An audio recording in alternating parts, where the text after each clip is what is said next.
Bem, gente, você sabia que só de atender no celular, fora do horário de expediente, recebendo e-mail também fora desse horário de trabalho, pode configurar hora extra? Bem, esse é um assunto muito polêmico. Vamos ver agora com o Dr. Francisco na nossa conversa jurídica.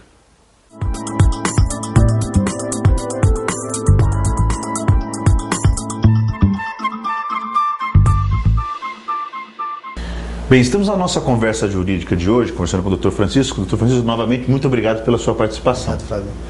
Hoje parece que nós temos assim, a gente tem conversado muito na nossa conversa jurídica, voltada para os empreendedores que nos assistem, na questão da legislação brasileira. A gente já sabe, né, quem está do outro lado da câmera, quem está tentando montar o seu negócio, sabe da dificuldade da nossa legislação. Parece que tem uma nova lei aí com relação a celular e e-mail que deixa mais complicado ainda. O que é de novidade nessa área? Flávio, agora no final do ano, né, foi promulgada uma lei, a Lei 12.551, que ela veio estabelecer uma situação que, na verdade, a jurisprudência já tratava, que é o trabalho, vamos dizer assim, externo. Só que ela colocou uma pitadinha nesse trabalho externo que chama-se o uso do celular e do e-mail fora do trabalho. Né? O que ela faz? Ela caracteriza de que forma, assim? Por exemplo, nós estamos imaginando aqui todo mundo está nos papéis, mas o que é esse negócio? Eu estou usando o celular, estou usando o e-mail. O que essa lei agora diz sobre isso? Ela, na verdade, assim, ela equiparou a utilização desses recursos tecnológicos, né, ao trabalho presencial. Ela não veio realmente dizer assim, olha, o uso do celular e o uso do e-mail geram, sabe assim, horas excedentes ou horas extras. Ela simplesmente disse o seguinte, que a utilização desses recursos, sabe assim, se caracteriza como trabalho presencial, como se a pessoa estivesse trabalhando dentro da empresa. Ela não disse se vai incidir hora extra, mas ela disse que então, a pessoa que está... Então, deixa eu ver se eu estou entendendo, até para a gente explicar para quem está nos assistindo. Uma pessoa que atende o celular da empresa às 8 da noite, ou que vai mandar um e-mail, um retorno de e-mail, ou vai ler o seu e-mail da empresa, de trabalho, às 8 da noite, isso caracterizaria trabalho e conta como horário de trabalho? Como é que funciona? É assim, Flávio. Eu acho a jurisprudência, vamos dizer assim, os tribunais, quando falamos em jurisprudência, falamos em julgamentos, em tribunais, em decisões de juízes, eles vão dar a definição um pouco mais contextualizada para isso aí. Mas, veja bem, qual que é o teor da lei? O teor da lei é assim, se a pessoa está utilizando, sabe assim, o telefone celular ou o e-mail para o trabalho, né, é óbvio que quando a lei diz que se equipara ao trabalho presencial, a pessoa, em tese, passaria a ter um direito de exigir, se extrapolou o horário dela de trabalho, sabe assim, os eventuais direitos que a legislação trabalhista e a CLT oferece para esta pessoa.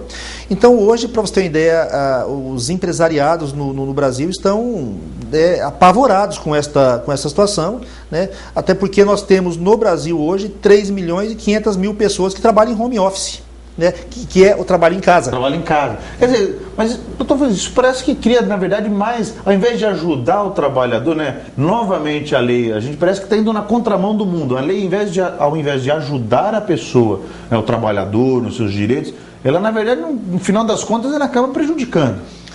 Flávio, assim, a crítica, inclusive, de empresários, a crítica do meio jurídico, vamos dizer assim, está bastante acentuada nesse assunto. Até porque, numa relação de 146 países, nós estamos em 121, na nossa colocação está em 121, de países que menos flexibiliza a relação de trabalho.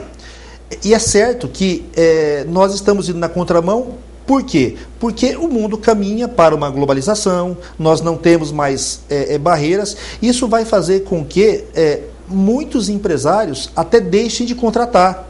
Vai fazer com que os custos voltem a aumentar, né? Porque se a interpretação ela for generalizada, vamos dizer, se ela for para um contexto de que qualquer ato que for feito pelo empregado, utilizando e-mail ou utilizando celular, represente um ato de trabalho, especificamente, né? Isso com certeza vai aumentar o que nós chamamos de custo Brasil, né?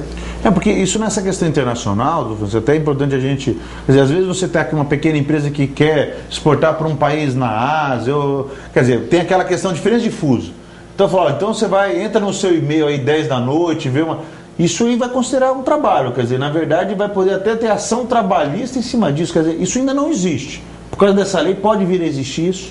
É assim, Flávio, nós já tínhamos uma regra antes, né, que já fazia essa distinção de uma forma mais geral, dizendo efetivamente que na relação de emprego, né, não havia diferença do trabalho, sabe, se interno na empresa ou fora da empresa. Por exemplo, o cara que trabalha o vendedor externo, o contato externo. Por exemplo, uma agência de publicidade, você tem o contato da agência, que é o cara que vai visitar os clientes. Aquilo conta como trabalho, a gente até entende. Mas agora, se ele tiver à noite e atender o celular ou um e-mail mais cedo do expediente, vai estar contando como horário. Então, é que aconteceu uma potencialização deste fato, né? Porque, assim, como a lei tratou de aspectos tecnológicos, né, celular, sabe assim, e e-mail, hoje uma gama, digo assim, grande parte dos nossos trabalhadores, eles têm, na verdade, acesso a celular, acesso a e-mail